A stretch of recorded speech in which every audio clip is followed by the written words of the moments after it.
Esta semana, de acuerdo con lo que ha informado el presidente Andrés Manuel López Obrador, se va a hacer la evaluación y se dará a conocer la información sobre el proceso de desconfinamiento en diferentes partes del país, luego ya de más de 40 días de jornada de sana distancia. Y para hablar al respecto, le agradezco mucho que me tome la llamada el doctor Jean-Marc Gabastou, quien es asesor internacional en emergencias de salud de la Organización Panamericana de la Salud y la Organización Mundial de la Salud. Jean-Marc, bienvenido al programa. Gracias.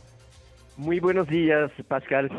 Bueno, pues el director general de la OMS, Tedros Adhanom Ghebreyesus, decía el día de ayer que muchos países están procediendo al desconfinamiento un poco a ciegas, sin saber realmente cuáles son las posibilidades de caer en un rebrote del coronavirus. ¿Cuáles serían las recomendaciones generales y en el caso específico de México para avanzar en el desconfinamiento, Jean-Marc?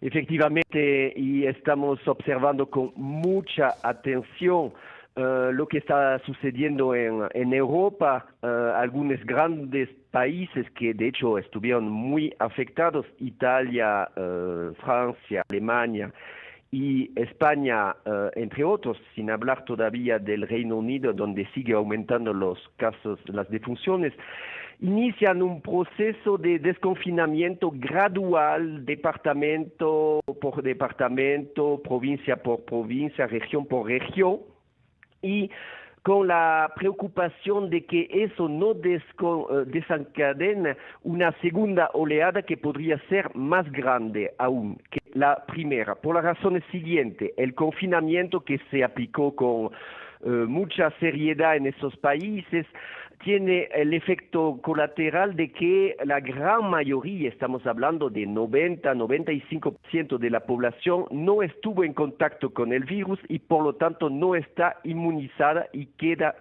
susceptible.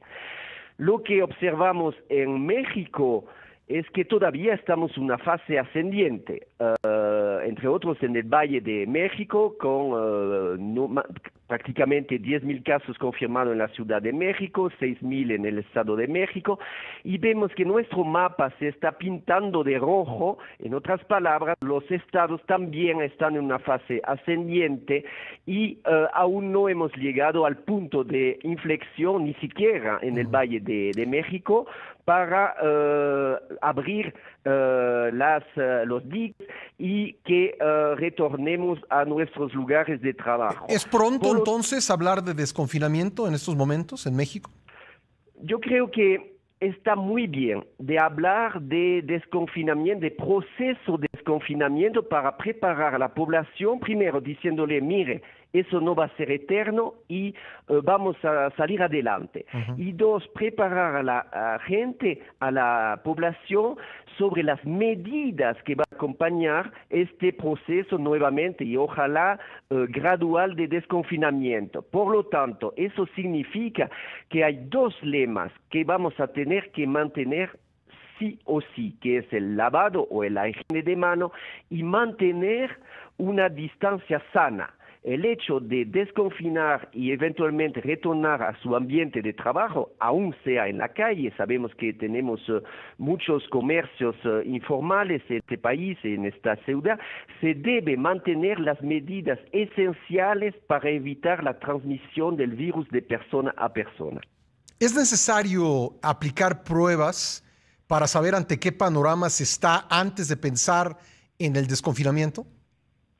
Las pruebas se están realizando, están con tres sistemas de vigilancia, un sistema de vigilancia Centinela, que es un termómetro que nos dice qué está sucediendo a nivel local, a nivel de los estados y de las grandes urbes. La otra a través de las unidades no USMER, que no son monitoras de la enfermedad respiratoria, que son ahí como 3.000 kilos, que son los hospitales, también se toman muestras y en los laboratorios privados que muy pronto se van a integrar en el sistema con una información estandarizada y ahí se van a anunciar el número de muestras. Ahora, México tiene 135,000 personas estudiadas de acuerdo con los datos. ¿Es poco para pensar en el desconfinamiento?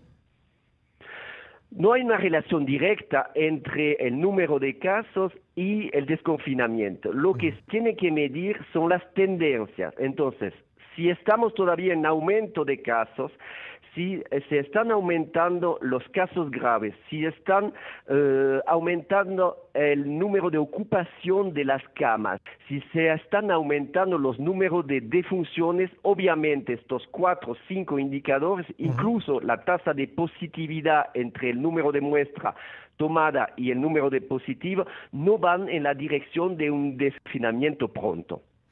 El decirle a la población, ya se ve la luz al final del túnel, ya falta poco, hay quienes piensan que esto manda un mensaje equivocado para que, y que la gente como consecuencia baje la guardia. ¿Qué piensa usted?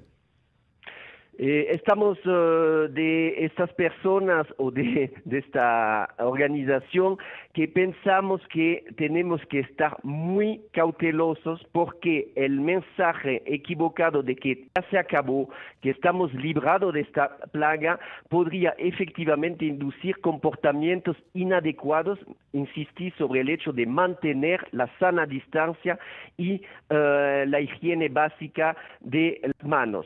Caso contrario, y no es el hecho de llevarse una mascarilla o un cubrebocas en la calle que nos exime de estas medidas básicas y esenciales. Por lo tanto, el riesgo existe, de ahí la cautela y las campañas de comunicación que se deben mantener para alertar a las personas que sí se empieza a ver el final del túnel. En Europa, todavía en la región de las Américas no es el caso. Estados Unidos, Brasil con un aumento exponencial de casos y nosotros todavía en fase ascendiente.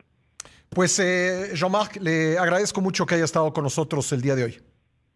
Muchísimas gracias. Gracias. El doctor Jean-Marc Gabastou es el asesor internacional en emergencias en salud de la Organización Panamericana de la Salud, la OPS, y la Organización Mundial de la Salud, la OMS. Me quedo con que pues hay que tener mucho cuidado en, primero, cómo se comunica que estamos acercándonos al final de esta emergencia, porque puede provocar pues acciones o actitudes pues no deseadas de falta de cuidado, y también una planeación cuidadosa del desconfinamiento para evitar un rebrote del coronavirus, como desgraciadamente se está viendo que ha ocurrido en China y ha ocurrido en Corea del Sur, países que van mucho más adelantados en el proceso de enfrentar esta pandemia.